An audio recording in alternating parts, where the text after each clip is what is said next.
Салам радиосунда жаңылыктар. Урматтуу Салам радиосунун угармандары, ошондой эле YouTube каналынын көрөрмандары, эфирде жаңылыктар программасы. Бүгүнкү эфирде мен Аскар Баймуратов алып барам. Саламатсыздарбы?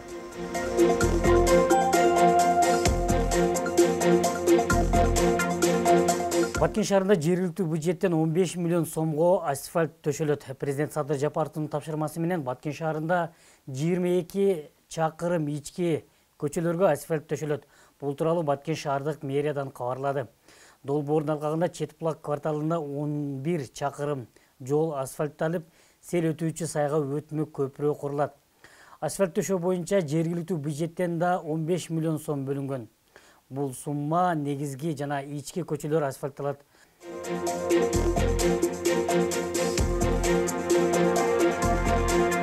Миллион сомдон ашуун акчага Капчыгай айылынын ар бир үйүнө таза суу кирет. Бул тууралуу Салам медиага Алга Билд жоопкерчилиги чектелген компаниянын өкүлү Шакирбай Азимов билдирди. Баткен районунун Капчыгай айылындагы ичүүчү таза суу долбоору ишке ашууда. Курулуш үчүн 17 миллион 179 миң сом каралган.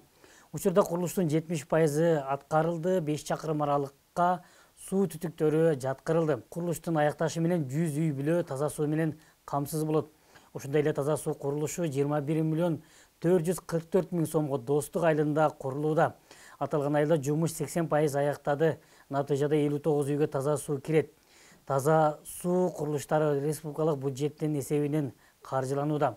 Курулушту июль айынын аягына бүткөрүү, пайдаланууга берүү пландалууда. Бул иш-аракеттер 2022 жылдын сентябрында Кыргыз-Тажик чек арасында болгон куралдуу жаңжалдан соң Капчыгай жана Достук айылдарынын жаңыдан куруу боюнча башкы планга ылайык ишке ашууда.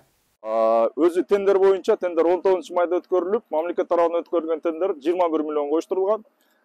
Биз Алга Билд компаниясы 17 миллион жалпы алганда 17 миллионго бул жерде тендер өткөнбүз. Материалдарыбыз баары дайын. Мамлекет тарабынан 8 миллион акча которулду бизге. Акча жагынан маселе жок.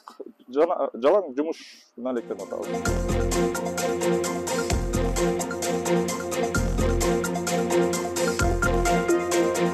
Баткенде ипотекага үйлөр курулат. Бул тууралуу облустук бийликтин маалымат катчысы билдирди. Мамлекеттик ипотекалык компаниясы Баткен облустук курулуш жана инженердик инфраструктура башкармалыгы Баткен районунун Аксай айыл аймагы ипотекалык үйлөрдү куруу боюнча 3 тараптуу келишимге кол коюшту.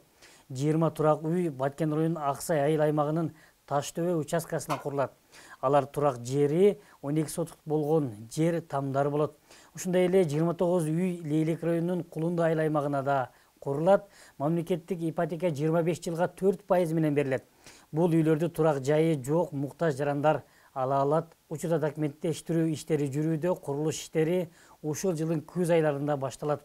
2024 жылга үйлөрдү пайдаланууга берүү пландалган.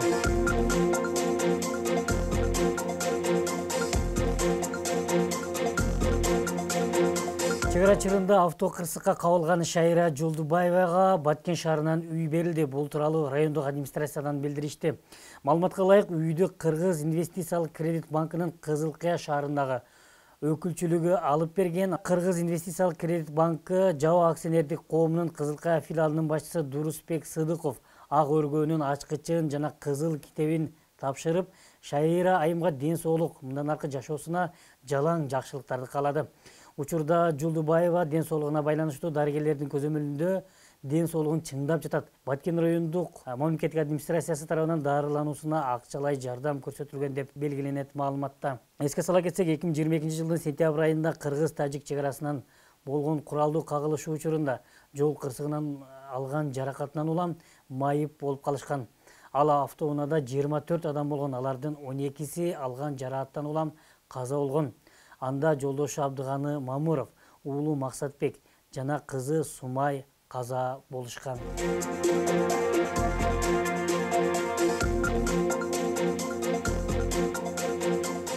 Баткен шаарында милициянын көчмө кабылдамасы кылмыш жана кырсыктардын алдын алууда. Баткен шаардык ички иштер бөлүмүнүн милиция аймактык тескөөчүлөрү балдар иштери боюнча инспекциясы жана Баткен шаардык мэриясынын кызматкерлери менен биргеликте милициянын көчмө кабылдамасы түзүлгөн графиктин негизинде Баткен шаарынын борбордук базарын кыдырып элге түшүндүрүү иштерин жүргүзүүдө.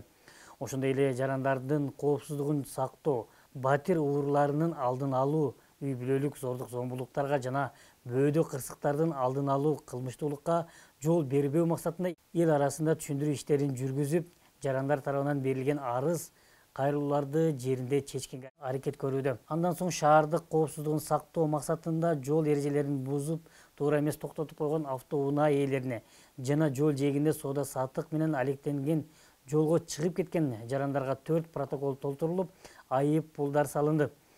Эл арасында ар кандай кырсыктардын алдын алуу боюнча күн ысык болгонуна байланыштуу жашы жете элек балдарды кароосуз калтырбоо жагы эскертилип, сууга чөгүү кырсыктардын алдын алуу, балдардын кароосуз калтырбоосу боюнча түшүндүрүү иштери жүргүзүлүүдө.